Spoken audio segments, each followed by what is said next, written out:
Bonjour à tous et bienvenue à ce mini-webinaire de Legal PMI. Alors aujourd'hui, nous allons voir les contrats à durée déterminée successifs. Comme vous le savez, un contrat à durée déterminée, c'est un contrat par lequel les parties déterminent d'avance la fin de celui-ci. Donc le contrat est assorti d'un terme.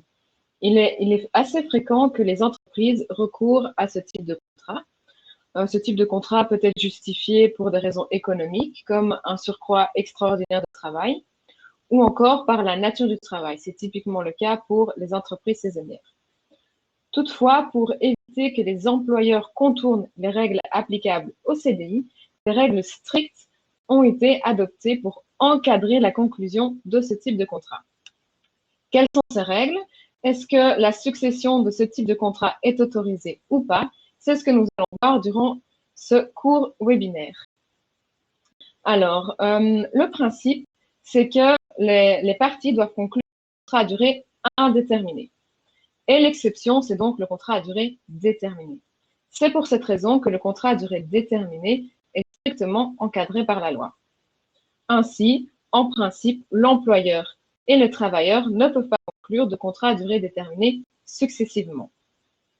Si c'est le cas, la sanction peut être lourde parce que dans ce cas, les parties sont censées avoir conclu un contrat à durée indéterminée. Et donc, ce sont les règles applicables au CDI qui régiront la relation des parties. Donc, vraiment, le but qui se cache derrière cette sanction, c'est que les parties ne puissent pas contourner les règles applicables au CDI en concluant différents types de contrats à durée déterminée. Maintenant, se pose la question de savoir quand est-ce qu'on est face à des contrats à durée déterminée successifs. Quand est-ce qu'on peut parler de succession?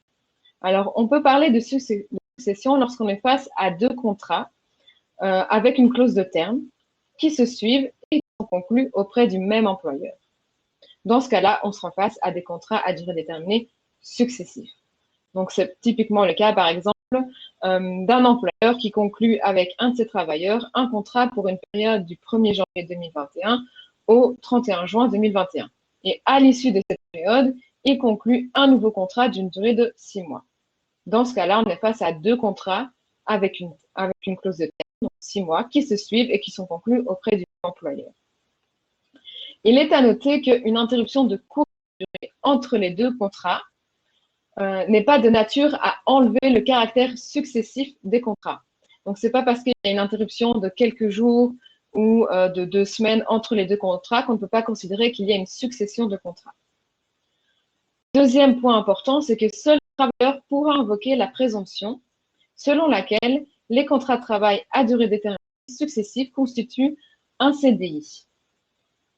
Donc, s'il y a plusieurs contrats à durée déterminée qui ont été conclus alors qu'ils ne pouvaient pas l'être, seul le travailleur pourra invoquer la sanction applicable dans cette hypothèse. Bien que le principe est que les CDD successifs soient interdits, il y a quand même des exceptions qui sont autorisées par la législation. Alors, ces exceptions sont au nombre de 4. Ce sont des exceptions limitatives, donc vraiment impératives, c'est-à-dire que ce sont les seules exceptions qui existent. Il n'y en aura pas d'autres. Donc, la première exception est celle d'une interruption attribuable au travailleur. Donc, il peut y avoir des CDD successifs lorsque, entre ces CDD, il y a une cause d'interruption qui est attribuable au travailleur. L'interruption, elle peut être volontaire, c'est-à-dire que le travailleur souhaite interrompre le contrat parce que, par exemple, il veut aller travailler auprès d'un autre employeur.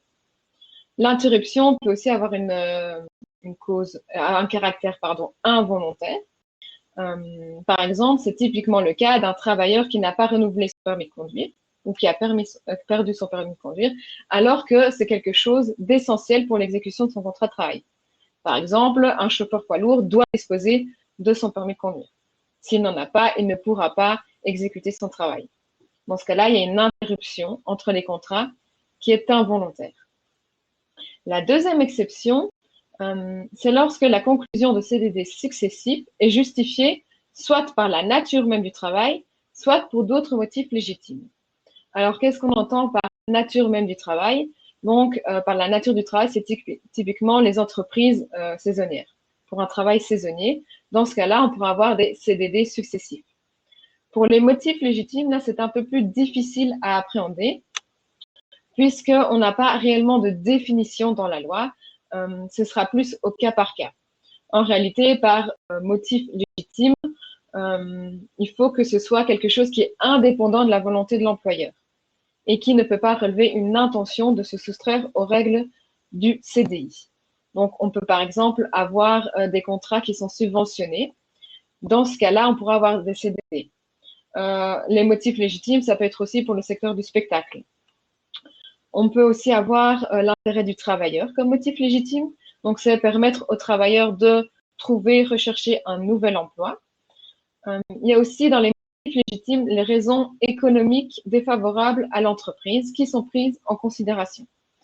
Alors, pour les raisons économiques, il faut être suffisamment vigilant parce qu'elles sont interprétées de manière restrictive.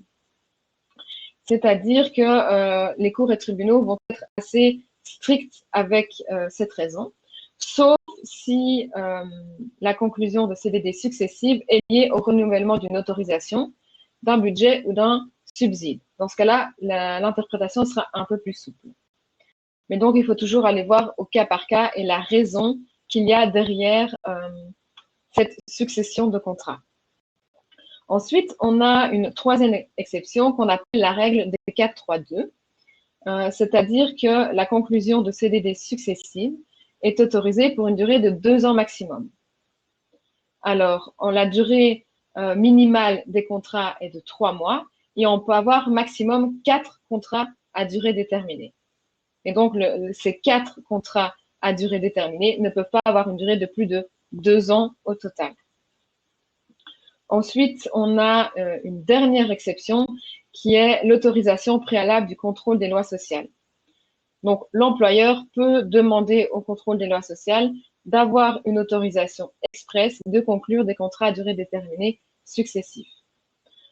Même s'il a une autorisation, il doit quand même respecter certaines conditions, c'est-à-dire que chaque CDD doit avoir une durée minimale de 6 mois et la durée totale de ce CDD ne peut pas dépasser 3 ans.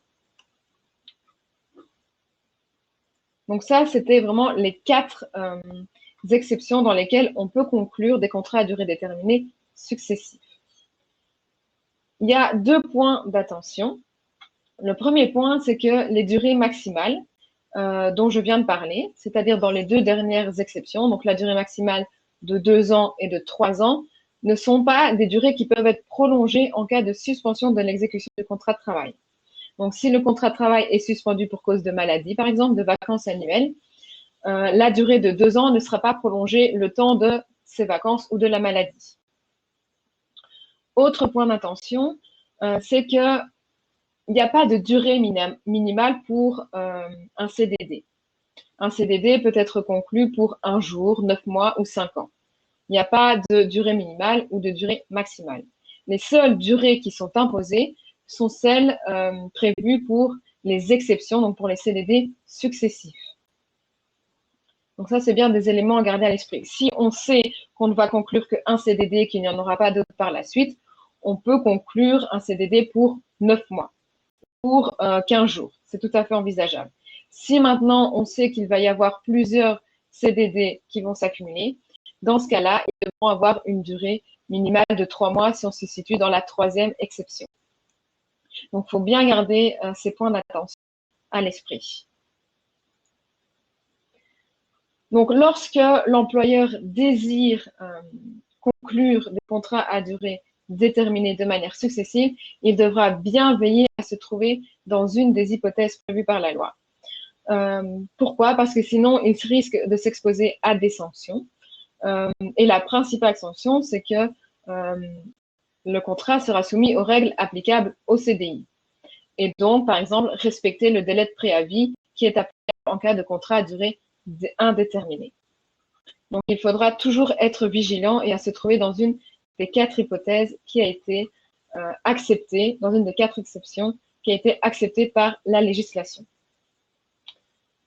Voilà, nous arrivons au terme d'exposé relatif au contrat à durée déterminée successif. Est-ce que vous avez des questions à ce sujet ou est-ce que c'était plutôt clair pour vous? Je vous laisse quelques temps pour y réfléchir et éventuellement me poser vos questions dans le chat.